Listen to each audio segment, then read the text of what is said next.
পৌঁছে গেছি। Good morning সকলকে, সুপ্রভাত। কেন এসছি হাওড়া? আসলে আমি আমার অসুস্থ বরকে নিয়ে যাচ্ছি চিকিৎসা করাতে। বর রয়েছে, গাড়ির মধ্যে আছে।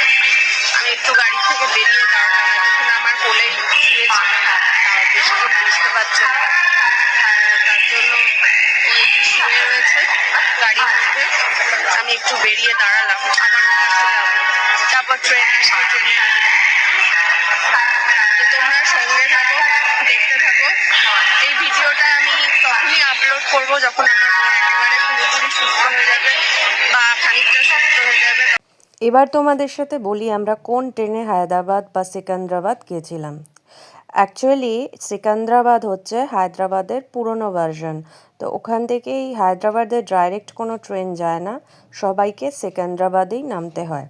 আমাদের এই হাওড়া সিকান্দ্রাবাদ যাওয়ার জন্য ফলকনামা এক্সপ্রেসটির সময় ছিল 8:25 এবং এটি প্ল্যাটফর্ম নম্বর 21 থেকে হাওড়া স্টেশনের এটি ছেড়ে সিকান্দ্রাবাদ পৌঁছায়।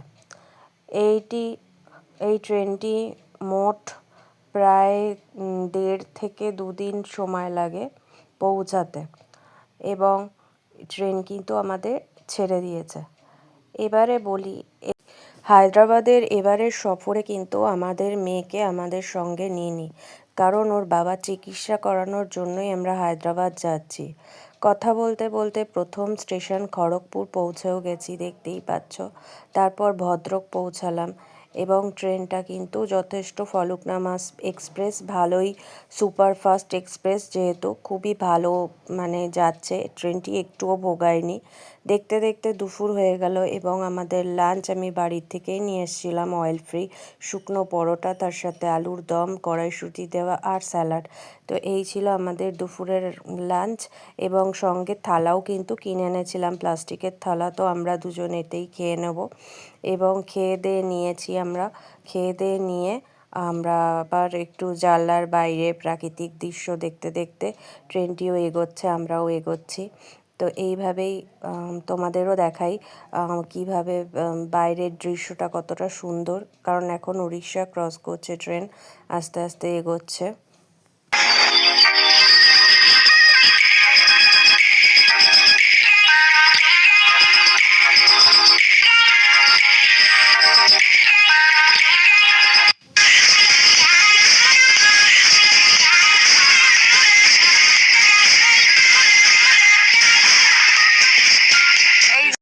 এবার আমাদের ট্রেনটা ক্রস করছে উড়িষ্যার মহানদী এবং জল কিন্তু একদম শুকিয়ে বালির চর বেরিয়ে গেছে, দেখতেই পাচ্ছেন বন্ধুরা।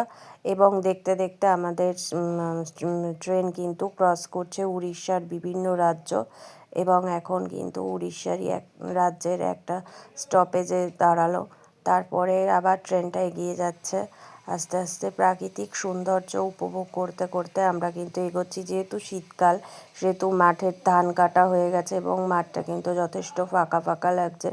মাঝে মাঝে আমি একটু বাইরের প্রাকৃতিক হাওয়া খেতে একদম ধারে দাঁড়াচ্ছিলাম গিয়ে দরজার ধারে। এবং এখন ক্রস করছে কিন্তু উড়িষ্যার বিখ্যাত চিল্কা লেক এবং এই চিল্কা লেকের ওপর দিয়েই কিন্তু ট্রেনটা আপন গতিতে ছুটে চলেছে এবং চিল্কা লেকটা এতটাই বড় যে এটা কিন্তু ক্রস করতে বেশ খানিকটা সময়ই লাগছিল এবং দেখতেই পাচ্ছেন কত সুন্দর। যেহেতু একটু কুয়াশা কুয়াশা মোড়া, যেহেতু ডিসেম্বর মাস, সেই জন্য কিন্তু অতটা আবছা আবছা মতন লাগছে, রোদ্দুরের তাপ কিন্তু ততটা নেই। এবং খাবার কিন্তু আমাদের রাত্রিরের চলে এসেছে, দেখেন শুকনো পরোটা ছিল, সেটাই রয়েছে। একটু চিলি চিকেন কিনে নিয়েছিলাম ট্রেনের প্যান্ট্রি কার থেকে। তো এই হচ্ছে রাতের খাবার। খেয়ে দিয়ে আমরা কিন্তু যথারীতি শুয়ে পড়েছি এবং ঘুমিয়ে পড়বো এখন। আবার দেখা হবে কাল সকালে এবং সকালে আমরা কিন্তু উড়িষ্যা ক্রস করে অন্ধ্র তো ঢুকেই যাব এবং অন্ধ্রর পরে হয়তো আমরা তেলেঙ্গানাতে ঢুকে যাবো আর কি। অন্ধ্র তেলেঙ্গানা দুটোই তো একই ধরতে গেলে। তো যাই হোক, দেখতে দেখতে কিন্তু আমাদের ট্রেন একের পর এক ট্রেনের সাথে ক্রসিং হচ্ছে এবং দেখতে কিন্তু খুবই ভালো লাগে, তাই না বন্ধুরা?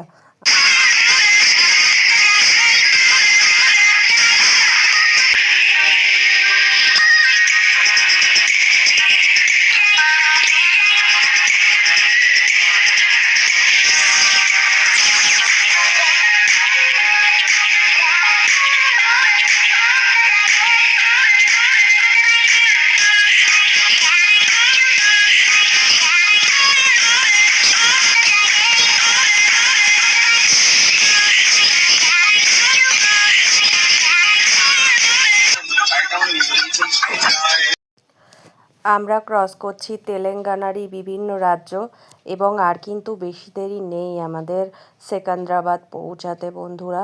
একের পর এক রেল লাইনের পাটরি ক্রস করছে ট্রেনটি আমাদের। এই লাইন থেকে ওই লাইন করে আমাদের ট্রেন কিন্তু আস্তে আস্তে এগিয়ে চলেছে এবং এই দৃশ্যগুলো দেখতেই কিন্তু খুবই সুন্দর লাগে এবং দেখতে দেখতে কিন্তু আমাদের ট্রেন প্রায় পৌঁছেই গেছে সেকেন্দ্রাবাদ পৌঁছাতে। আর আমাদের মাত্র হাতে 1 ঘন্টা সময় আছে, মানে 1 ঘন্টা সময় আর লাগবে এবং তারপরেই কিন্তু আমরা পৌঁছে যাব সেকেন্দ্রাবাদ। এবং আমি দেখতেই পাচ্ছেন যথারীতি রেডি হয়ে বসে আছি এবং আমার বর কিন্তু বেশিক্ষণ বসে থাকতে পারে না, ও কিন্তু শুয়ে পড়েছে আমার কোলে মাথা দিয়ে। এবং দেখতে দেখতে এই যে সেকেন্দ্রাবাদ স্টেশন ঢুকে গেছে আমাদের ট্রেন এবং আমরা কিন্তু এবার নেমে পড়ব। নেমে পড়ে ফার্স্টে আমরা যাব হোটেলে এবং হোটেলে গিয়ে আমরা ব্যাগপত্র রাখবো এবং যেহেতু আমাদের লাগেজ অনেকটাই বেশি ছিল সেই জন্য কিন্তু আমাদের একটা কুলি নিতে হবে, তো একটা কুলিও নিয়ে নেব। এই যে দেখতেই পাচ্ছেন সেকেন্দ্রাবাদ জংশন আর পেছনেই রয়েছে ফলকনামা এক্সপ্রেস। লাগেজ এখন আমার হাতে রয়েছে, এবার নিয়ে নেব একটা কুলি। আমার বর আমার পাশেই দাঁড়িয়ে রয়েছে, ফোনে কথা বলছে এবং একটা কুলি ডেকে নিয়ে আমরা কিন্তু লাগেজ নিয়ে চলে যাব এখন সেকেন্দ্রাবাদের 1 নম্বর প্ল্যাটফর্মে এবং ওখান থেকে আমরা একটা অটো করে নেব। এই যে অটো স্ট্যান্ড সেকেন্দ্রাবাদের, এখান থেকে অটো করে নিয়েছি এবং অটো করে আমরা কিন্তু যাচ্ছি এখন আমাদের হোটেলে। তো চলো তোমরা দেখতে থাকো, আগে হোটেলটায় পৌঁছাই তারপর তোমাদের সাথে শেয়ার করব আমাদের হোটেলের রুমগুলো কীরকম তোমরা দেখতে পাবে এবং রাস্তার প্রাকৃতিক দৃশ্য অনুভব করো। আস্তে আস্তে দেখতে থাকো রাস্তার প্রাকৃতিক সৌন্দর্যটা কত সুন্দর। হায়দ্রাবাদের হাইটেক সিটি বলে, এই জন্য হায়দ্রাবাদকে প্রতিটা রাস্তাঘাট কিন্তু ঝাঁ চকচকে একদম কাচের মতন পরিষ্কার। নিচে কিন্তু একটা বড় লেক টাইপের রয়েছে, লেক না সমুদ্র জানি না, কিন্তু নিচে প্রচুর প্রচুর বড় রয়েছে একটা, মানে কি বলবো, তার মধ্যে কিন্তু একটা স্ট্যাচু করা রয়েছে। মানে খুবই সুন্দর ব্রিজটা, এত সুন্দর প্রাকৃতিক মানে একটা সৌন্দর্য অনুভব করতে করতে পৌঁছে গেলাম আমাদের হোটেলে। হোটেলের নাম ছিল বাঙালি হোটেল, হোটেল নিমন্ত্রণ। এবং দেখতেই পাচ্ছেন রুমটা, 2টো বেড ছিল, সিঙ্গেল বেড। আমার বর এসে ক্লান্ত হয়ে শুয়েই পড়েছে বেচারা। আর পরিষ্কার পরিচ্ছন্ন ছিল, একটা ছোট টেবিল, একটা চেয়ার আর এই আমাদের লাগেজগুলো রেখে দিয়েছি। পায়খানা বাথরুম মোটামুটি পরিষ্কারই পরিচ্ছন্নই ছিল, একটা কোমোড ছিল, ওয়েস্টার্ন কোমোড, একটা বেসিন ছিল, নর্মাল একটা আয়না আর বালতি মগ, যেটুকু দেয় বেসিক নিড সেটুকুই। তো এই হোটেলেই কিন্তু আমাদের চিকিৎসার জন্য 4-5 দিন 6 দিন কি 1 সপ্তাহ থাকতে হতে পারে। তো সেটাই তোমাদেরকে বলছি। দেখো তোমরাও যদি এখানে হায়দ্রাবাদে চিকিৎসার কাজে আসো বা ঘুরতে আসো, এরকম হোটেলগুলোয় কিন্তু থাকতে পারো। আর এই হোটেলগুলো কিন্তু আমাদের পার ডে হিসাবে নিয়েছিল মোটামুটি 1200 টাকা। তো আমি হোটেলে বরকে রেখেই ফার্স্টে ওর রিপোর্ট নিয়ে চলে এসেছি হায়দ্রাবাদ এআইজিতে, যেহেতু আমাদের এআইজিতে ট্রিটমেন্ট ছিল বরের। তো এআইজি হসপিটালটা কিন্তু এশিয়ার সবচেয়ে বড় হসপিটাল গ্যাস্ট্রোর জন্য, তাই জন্য এআইজি। তো তোমরা দেখো কত বড় এন্ট্রান্স এবং এন্ট্রান্সের ভেতর ঢুকেই কিন্তু এখানে রয়েছে সেলফ রেজিস্ট্রেশন।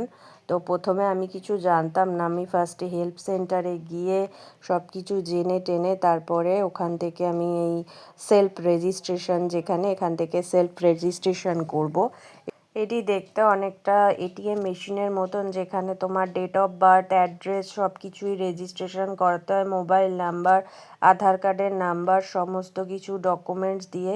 এখানে এই যে দেখতেই পাচ্ছ কম্পিউটার স্ক্রিনের মধ্যে এখানে রেজিস্ট্রেশন করিয়ে নিয়েছি। এবার ডাক্তারের অ্যাপয়েন্টমেন্ট নিতে হবে কালকে, আজকে আর কিছুই হবে না, এমনিও বেলা হয়ে গেছে।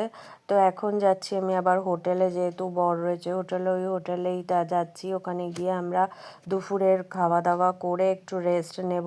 নিয়ে আজ দুপুরবেলা খাওয়া দাওয়া করার পরে একটা টানা ঘুম দিয়ে নিয়ে বিকেলবেলা এখন চা খাচ্ছি আমরা স্বামী স্ত্রীতে বসে বসে। এবার ভাবছেন হয়তো চা কোথায় পেলাম, চা তো এমনি বাইরে বিক্রি হচ্ছে, কিন্তু আমরা চুপি চুপি ইলেকট্রিক কেটেল নিয়ে এসেছিলাম, যেটা হোটেলওয়ালারা জানে না। আমার বরের হাসিটা দেখুন পেছনে। তো আমরা কিন্তু হোটেলের মধ্যে ইলেকট্রিক কেটেল দিয়েই চা করে খাচ্ছি, এবং শুধুমাত্র আপনারা জানলেন, ওরা কিন্তু জানে না।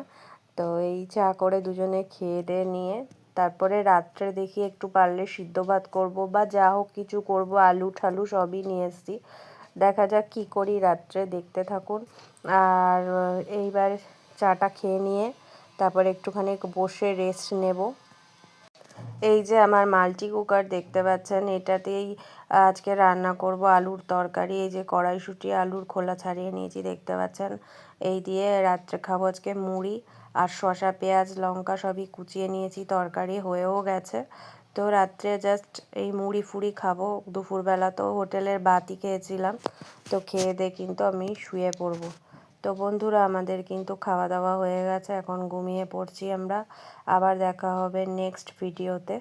তোমরা সাথে থাকো এবং দেখতে থাকো। আর হ্যাঁ, ভালো লাগলে অবশ্যই একটি লাইক করো। চলো, তোমাদেরকে জানাই টাটা।